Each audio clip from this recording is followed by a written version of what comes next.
تیری اور میری ہدایت کی خاطر خلق ہے۔ اس لیے اگر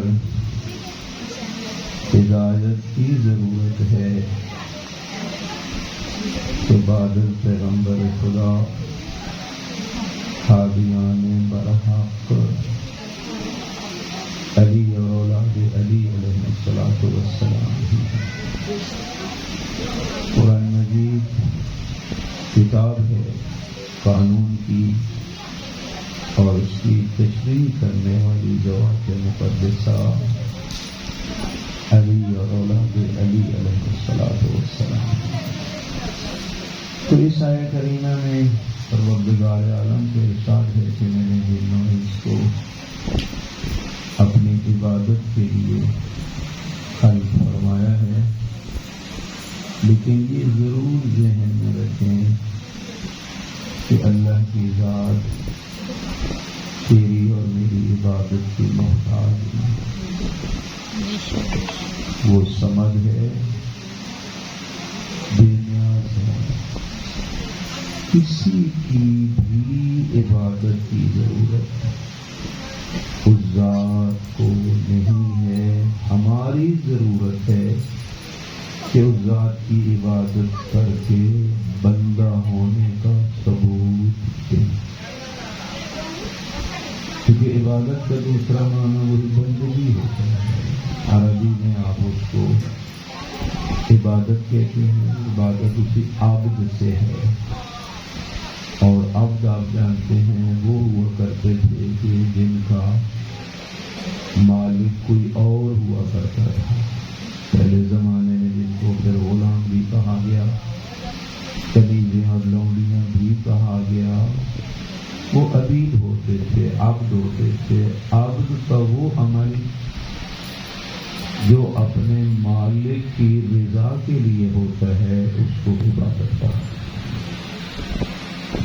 اب عربی میں عبادت آ جائے گا، فارسی میں بندگی آ جائے۔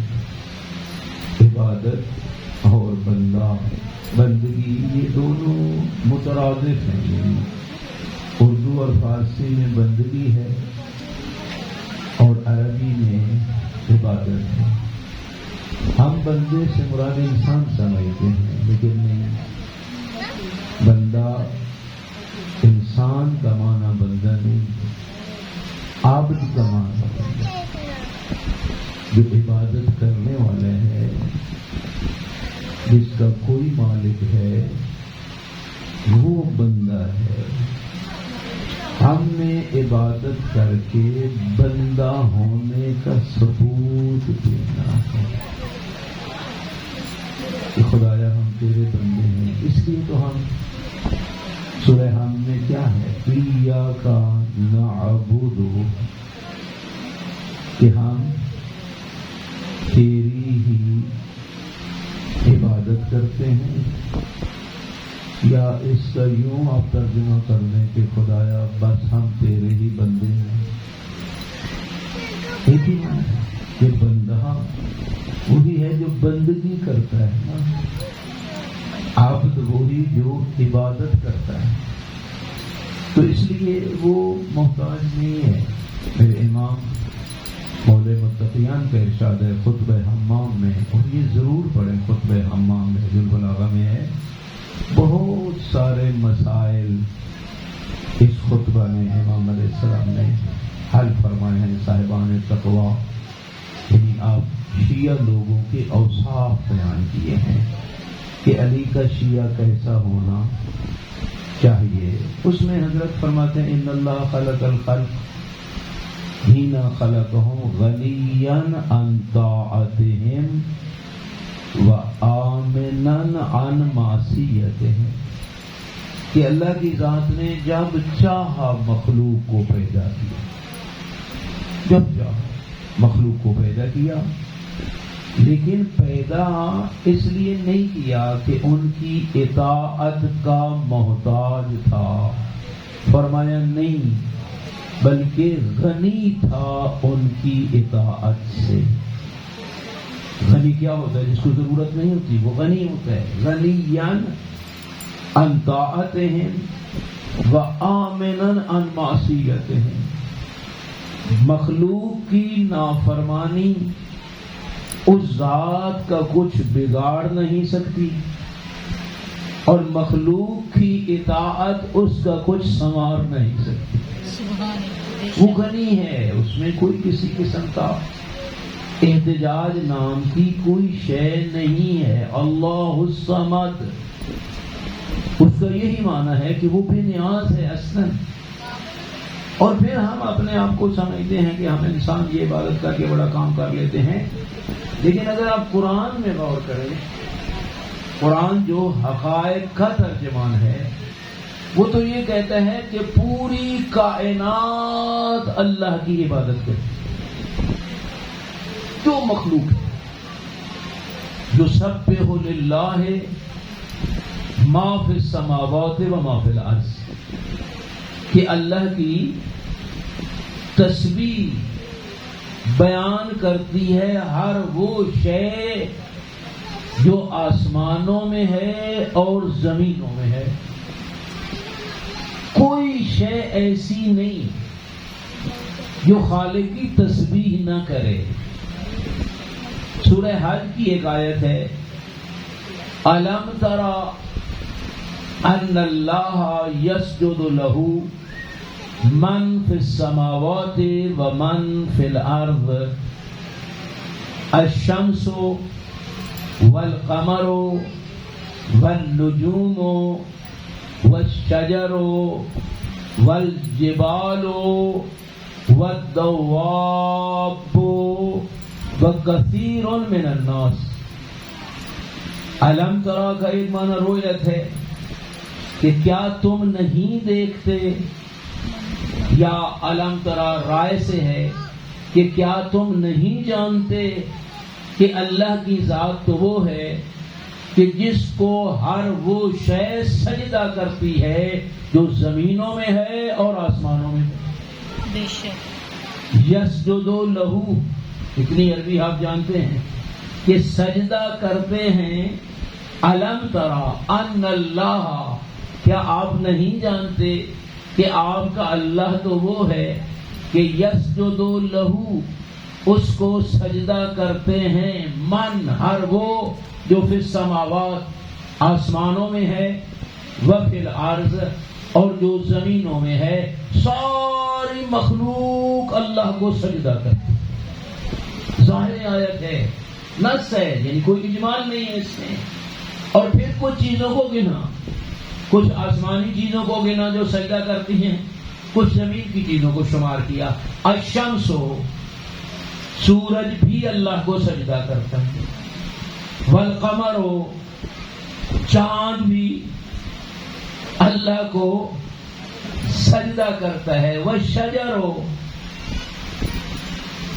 درخت بھی اللہ کو سجدہ کرتا ہے، والنجوم، ستارے بھی اللہ کو سجدہ کرتے ہیں، والدواب، دابتن کی جمع دواب ہے، دابہ ہوتا ہے زمین پہ چلنے والا، ہر زمین پہ چلنے والی شے اللہ کو سجدہ کرتے ہیں۔ اور ما من دابۃ الا علی اللہ رزقها، 12ویں پارے کی پہلی آیت ہے کہ کوئی ایسا چلنے والا نہیں ہے مگر اس کے رزق کی ضمانت اللہ نے دی۔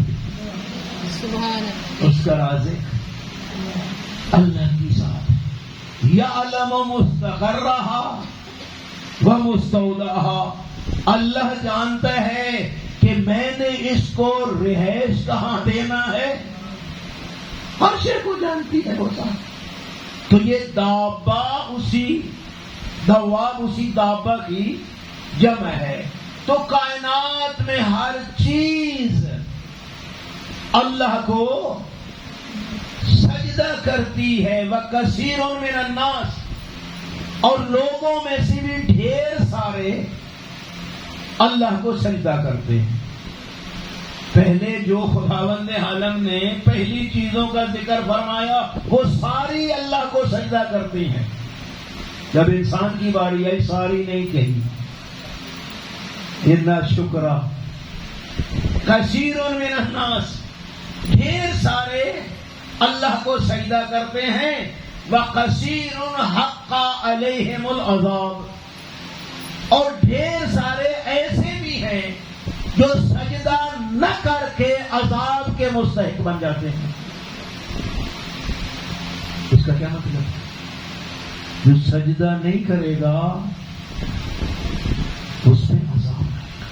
بے شک سجدہ عذاب سے بچنے کا ذریعہ.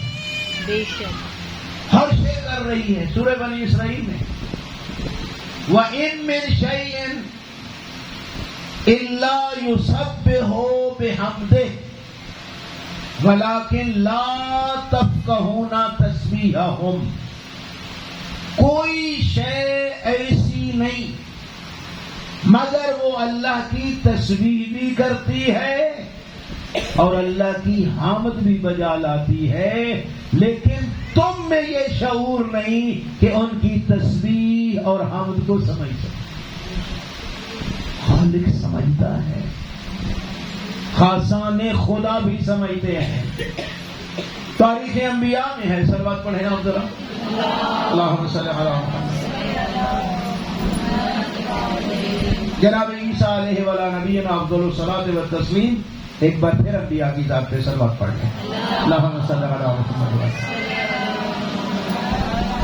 کچھ سالی تھی، بارش نہیں ہو رہی تھی، تو اللہ کے نبی نے اپنے حواریین کو کہا کہ چلو جنگل میں نماز استسقاء پڑھتے ہیں.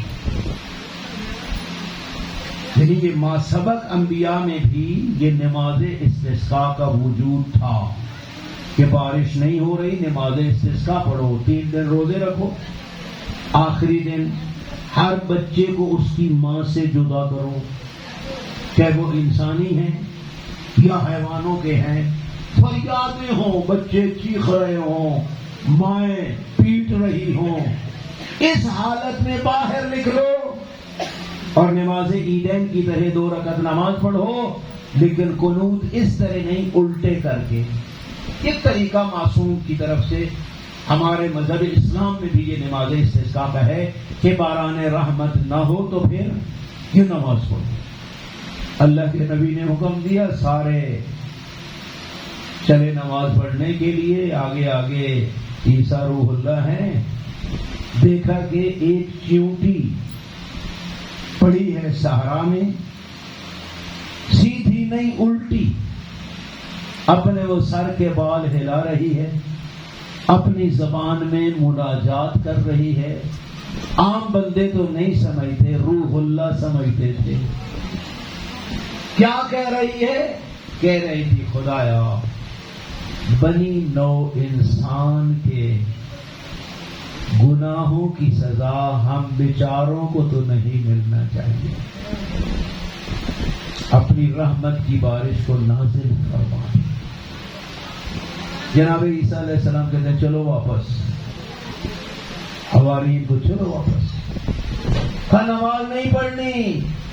کہا تم سے پہلے اس ڈیوٹی نے پڑھ لی، اس کیڑی نے پڑھ لی ہے، باران رحمت نازل ہو جائے.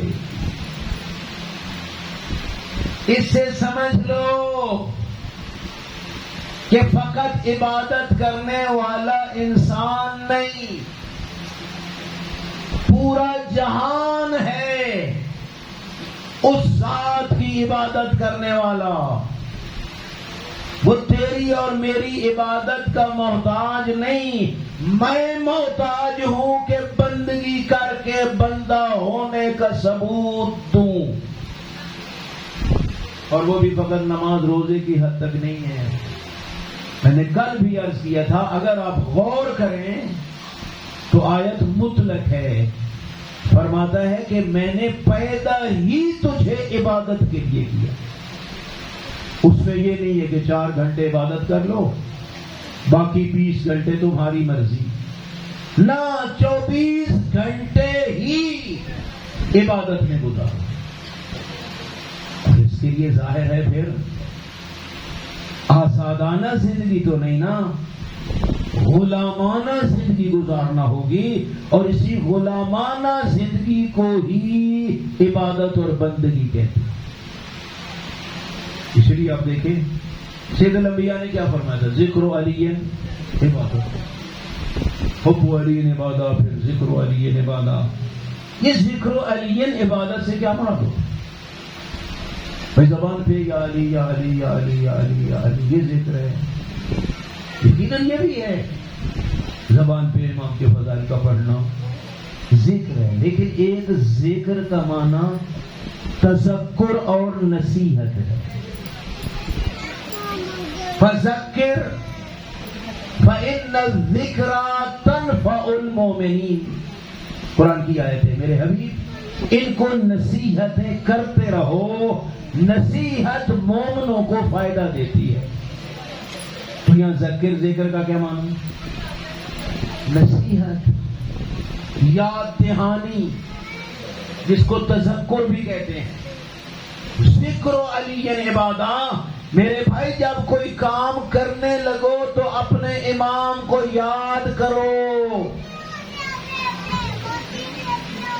کہ مولا میں یہ کام کرنا چاہتا ہوں، جائز ہے، آپ اس کام پہ راضی ہیں؟ اگر علی راضی ہے تو کر گزر یہی کام، علی سے پوچھ کے کرنے کا نام ہی تو عبادت ہے. اس میں سونا، بیٹھنا، اٹھنا، کھانا، پینا، کمانا. اگر رزق حلال کما رہا ہوں تو لوٹوں پہ بھی لکھا ہے کسب حلال عین عبادت، عین عبادت. اس لیے میرے بھائیوں ضروری ہے کہ یسجد لہو. اب اس کے سجدے کا انداز کیا ہے؟ قرآن نے واضح کہا ہے، تم سمجھ ہی نہیں سکتے. ہر مخلوق کی عبادت اور ہر مخلوق کا سجدہ اس کے اپنے مطابق ہے. مسجود جانے اور ساجد جانے. ہمارے لیے سجدے کا جو حکم ہے، اس پیشانی کو ٹیکنا ہے فقط اسی ذات کے سامنے.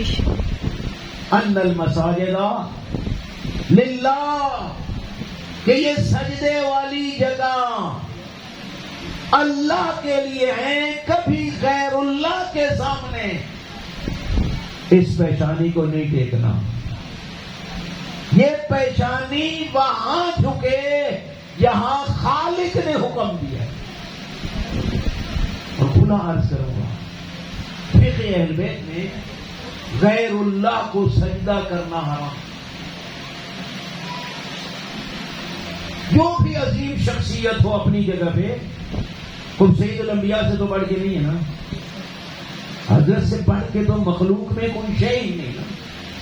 بعد از خدا بلند تو ہی قصہ مختصر. خدا کے بعد اگر کوئی سب سے بڑی ہستی ہے تو سید الانبیاء ہیں. اس لیے تو امیر المومنین فرماتے ہیں کہ میں محمد کے غلاموں میں سے ایک غلام ہوں.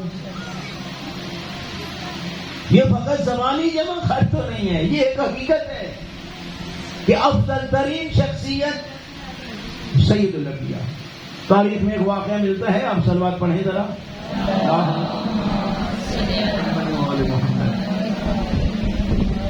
ایک جنگلی پتو سوسمار اور گوہ پکڑ کے لے آیا. اپنے تکرار سے سنی ہے یہ بات. آگے کہتے ہیں مجھے نہیں پتا، اے محمد مجھے نہیں پتا کہ تو نے کس طرح چاند کے 2 ٹکڑے کیے.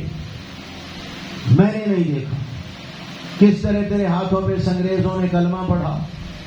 مجھے کوئی پتہ نہیں کس طرح کھجور زمین کے سینے کو چیر کے آ کے کھجور کے درخت نے تیری رسالت کی گواہی دی. میں نہیں جانتا. میں تو یہ جنگل سے پکڑ کے لے آیا ہوں جنگلی جانور سوسمار. تیری رسالت کی گواہی دے دے، میں بھی تیری رسالت کی گواہی دے دوں. حضرت نے فرمایا کہ اس کو چھوڑ دے، کتنی جنگلی ہے، نس جائے گا. فرمایا نہیں، اب میری رسالت کی گواہی دے کے جائے.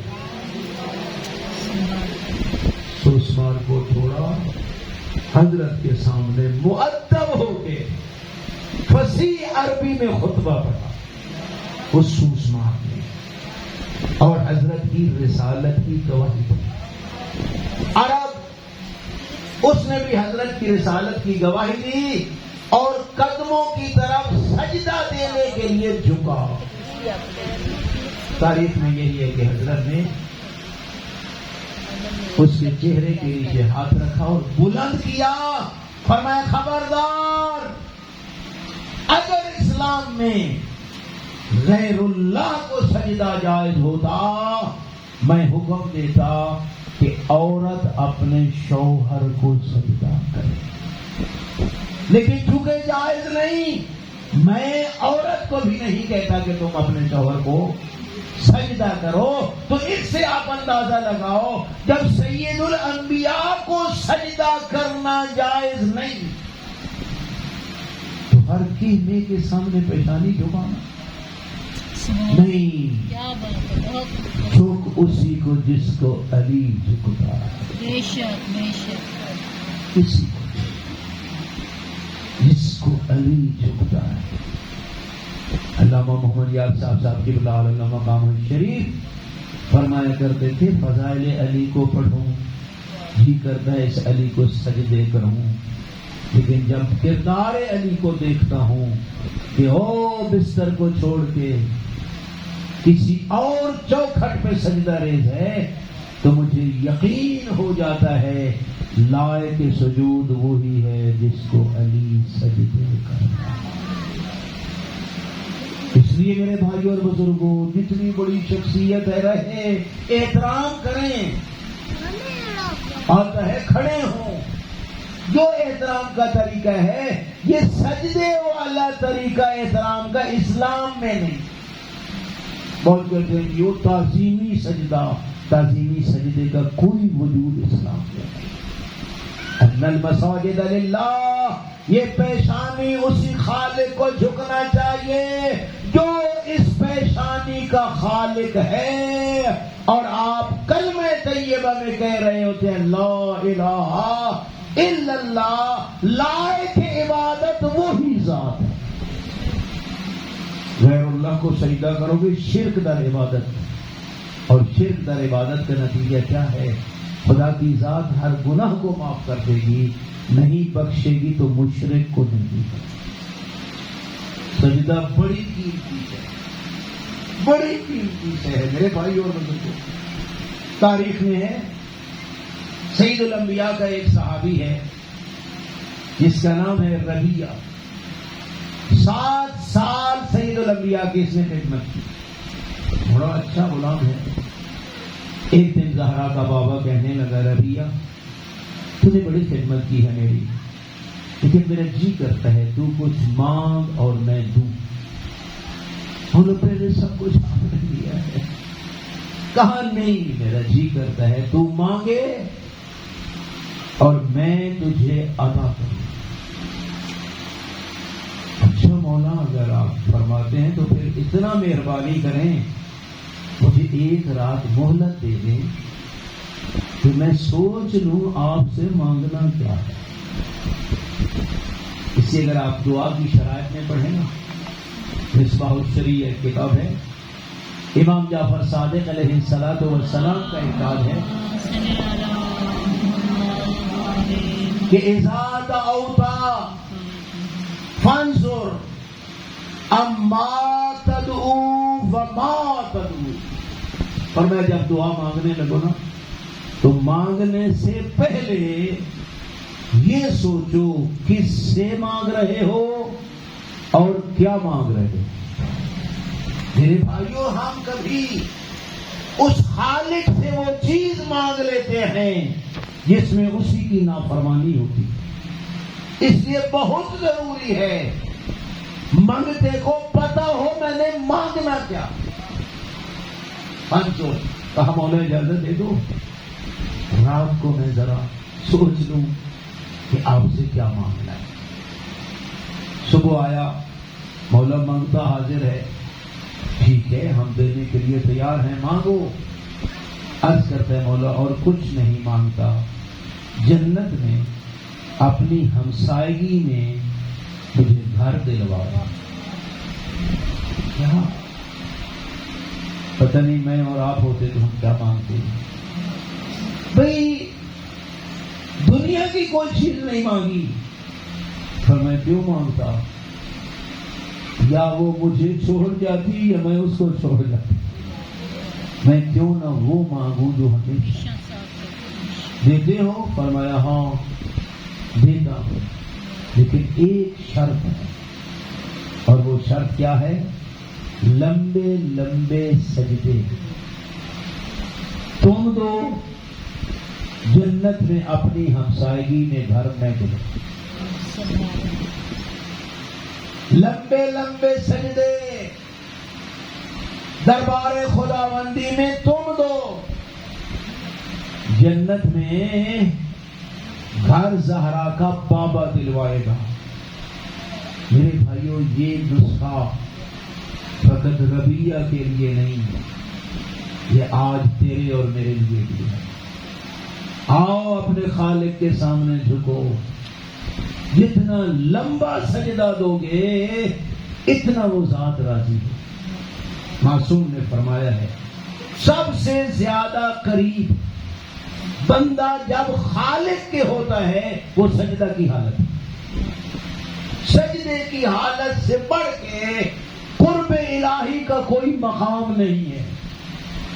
قیام میں وہ نہیں، رکوع میں وہ مقام نہیں جو حالت سجدہ میں ہے، اور سجدہ بھی خاک پہ ہو رہا ہو، اور کیا بہتر کہ خاک شفا پہ ہو رہا ہو. سبحان اللہ. خاک شفا پہ لوگ کہتے ہیں یہ خاک شفا کو سجدہ کرتے ہیں، اور نہیں بندگان خدا، ہم خاک شفا کو سجدہ نہیں کرتے، خاک شفا پر سجدہ کرتے ہیں. شیعہ تو بیت اللہ کو بھی سجدہ نہیں کرتے، کعبہ کو سجدہ کرتے ہو یا خالق کو کرتے ہو؟ خالق کو سجدہ کرتے. کعبہ فقط قبلہ ہے، سمت ہے، سجدہ اس ذات کو ہے. بے شک. تو ہم خاک شفا پر کرتے ہیں، خاک شفا کو سجدہ نہیں کرتے. اور کیوں کرتے ہیں خاک شفا پر؟ میرے بھائیوں، ایک مسئلہ ہے کہ جہاں جس زمین پہ یہ پیشانی ٹکے گی نا، اس زمین کی برکت نماز میں اضافہ کرے. ثواب میں گھر میں پڑھتے ہو اور ثواب ہے، محلے کی مسجد میں پڑھتے ہو 25 نمازوں کا ہے، مرکز میں جا کے پڑھتے ہو 100 نماز کا ہے، وہ جمعہ والی میں پڑھتے ہو 1000 نماز کا ہے، وہی جا کے آپ بیت اللہ پڑھتے ہو 1,00,000 نماز کا ہے. اسی طرح جو کربلا میں پڑھتے ہو لاکھوں نماز کا ثواب ہے. ہم ہر وقت کربلا نہیں جا سکتے کہ وہاں جا کے سجدہ کریں، لیکن وہاں سے تھوڑی سی مٹی لے آتے ہیں کہ یہاں بیٹھ کے اس جگہ پیشانی خاک شفا پہ ٹکے گی، ثواب کربلا کی نماز کا مل جائے گا. سبحان اللہ. سبحان اللہ. سبحان اللہ. اس لیے ہمارے پاس یہ خاک شفا ہوتی ہے اور اس پر ہم سجدہ کرتے ہیں. اس لیے میرے بھائیوں، لمبے سجدے. خطبہ شعبانیہ میں سید الانبیاء نے ایک نسخہ ہمارے لیے بیان کیا. ایھا الناس ان ظہورکم ثقیلۃ باوزارکم فخففوها بطول سجودکم. یہ الفاظ ہیں خطبہ شعبانیہ کے. بندگان خدا، گناہ کر کر کر کے تمہاری پشتیں وزنی ہو چکی ہیں. ہمیں اپنی پشت پہ گناہ نظر نہیں آتے، زہرا کے بابے کو آتے ہیں۔ ظہورکم ثقیلۃ باوزارکم، تمہاری پشتیں تمہارے کرتوتوں کی وجہ سے ثقیل ہو چکی ہیں، بوجھل ہو چکی ہیں۔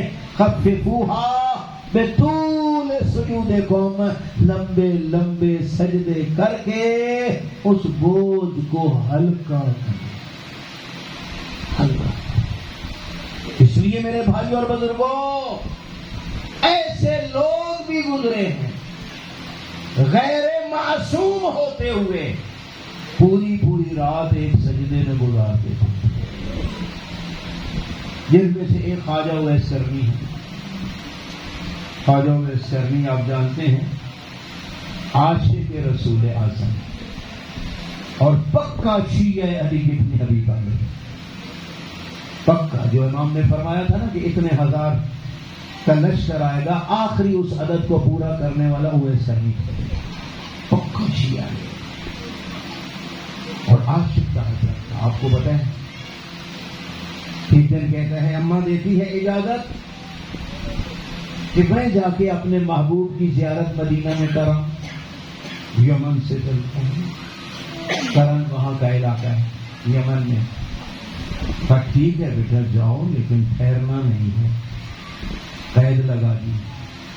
آئے مدینہ میں، اتفاقاً حضرت جنگ پہ تشریف لے گئے تھے۔ کہتا ہے کیا کروں، اماں نے کہا تھا ٹھہرنا نہیں۔ سبحان اللہ، پیغام چھوڑ کے جاتا ہے کہ جب حضرت آئیں تو میری طرف سے ہدیہ سلام پیش کرنا، اور کہنا وہ آیا تھا ایک دیہاتی، اور وہ واپس اس لیے چلا گیا کہ ماں نے کہا تھا وہاں ٹھہرنا نہیں۔ ماں کے مقام کو پہچانو۔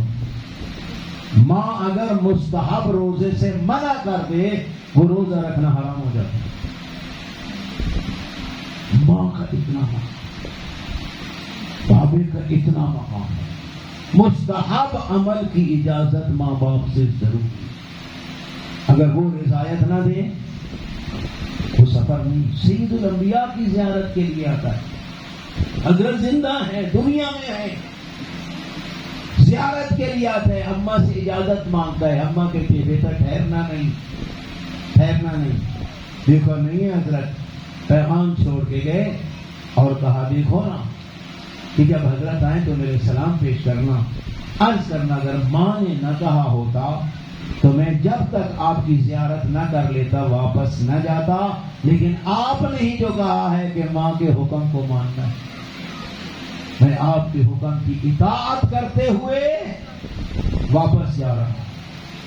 استاد بزرگوار آیت اللہ حسین مظاہری حفظ اللہ، آیت اللہ بہت بڑے عظیم ہیں، وہ اپنے درس میں ارشاد فرما رہے تھے، میں موجود تھا اس درس میں، بعد میں وہ کتاب بھی چھپی، کتاب میں بھی یہ واقعہ انہوں نے نقل کیا ہے کہ حضرت جب آئے نا تو عجیب ارشاد فرماتے ہیں مدینے والوں مجھے یہ تو بتاؤ کہ مدینے کی گلیوں میں نور کیسا ہے؟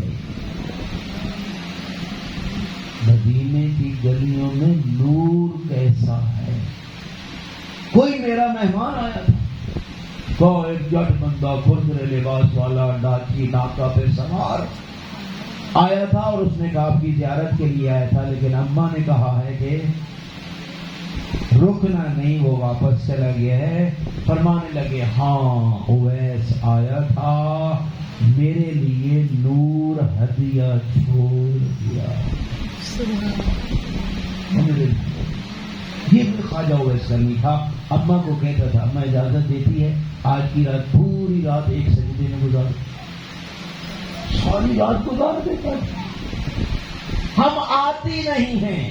ہمارے استاد پہ شرد لدار خدا رحمت کرے دنیا سے چلے گئے، فرماتے تھے بیٹا کوشش کرو، ایک رات 10 منٹ، دوسری میں 15 منٹ، بڑھاتے جاؤ، ایک وقت آ جائے گا پوری رات ایک سجدے میں گزر جائے گی۔ یہ معصوم کی بات نہیں، غیر معصوم کی،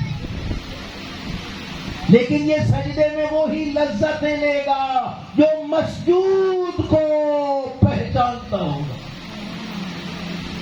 اور مسجود کی معرفت حاصل کرنے کے لیے ہمارے پاس اہل بیت علیہ السلام خدا گری کے رحمت کرے. حافظ سیف اللہ صاحب جعفری کچھ لوگ جانتے ہیں، بہت ہو گئے، بڑے عظیم انسان. ایک جملہ کہا کرتے تھے، شیعہ غیرت کر اور مذہب میں عابد نظر آئے گا، تیرے مذہب میں زین العابدین موجود ہے. اور مذہب میں تجھے ساجد ملے گا، تیرے مذہب میں سید الساجدین موجود ہے. سید الساجدین. میں نے تاریخ میں ایک جملہ پڑھا، سیرت معصومین کی بھی ہے، میں نے منتھلا مال جو اصل کتاب ہے اس سے یہ پڑھا. جب زینب کبریٰ سلام اللہ علیہا تلاوت پڑھنے بیوی کی ذات پہ، جب بیوی عالم شام کو فتح کر کے کربلا سے ہو کر مدینہ پہنچی نا، تو صاحب منتھلا مال نے لکھا ہے ایک دن بیوی نے جابر ابن عبداللہ انصاری کو بلا بھیجا. جابر آئے، بی بی حکم، ایک بڑا دکھی جملہ فرماتی ہیں جابر یہ بھی حالات زمانہ ہو گئے کہ تم لوگوں نے ہمارے دروازوں پہ بھی آنا چھوڑ دیا. بڑا دکھ،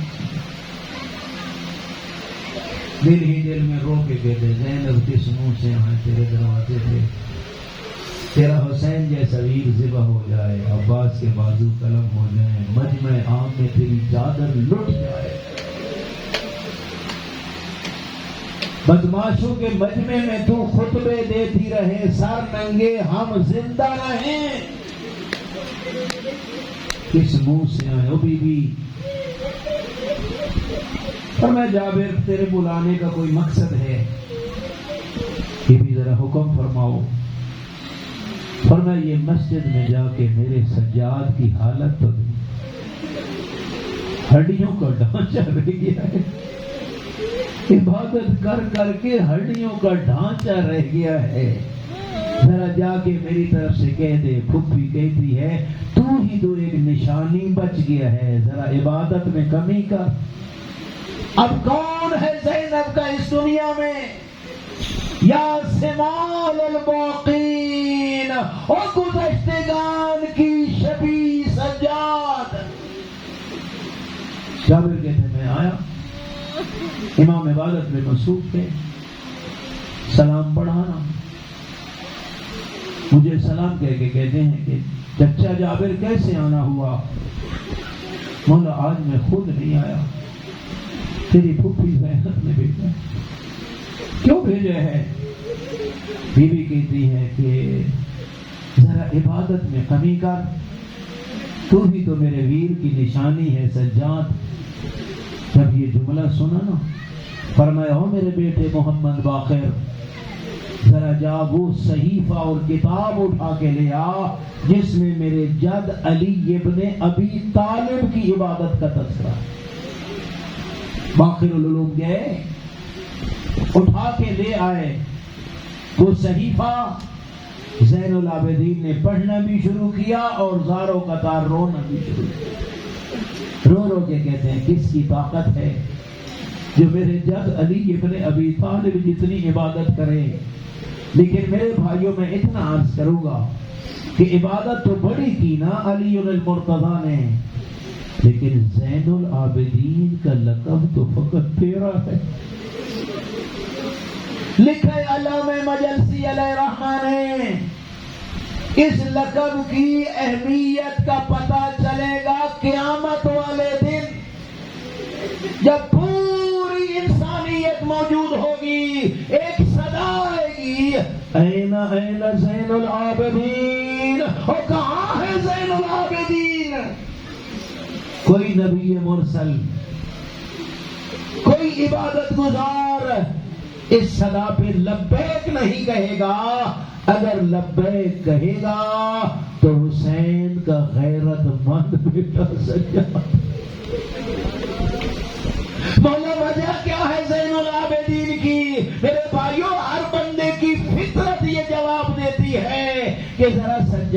کی عبادت کے ماحول کو تو دیکھنا. بیٹیاں پھوپھیاں بہنیں پردے میں بیٹھی ہونا، 1000 رکعت پڑھنا بھی آسان ہے، لیکن اپنی آنکھوں کے سامنے زینب جیسی مخدرات عصمت کی چادر کو لٹتا ہوا دیکھ کے سربسجود ہونا، اور یہ زین العابدین کی ہی شان ہے.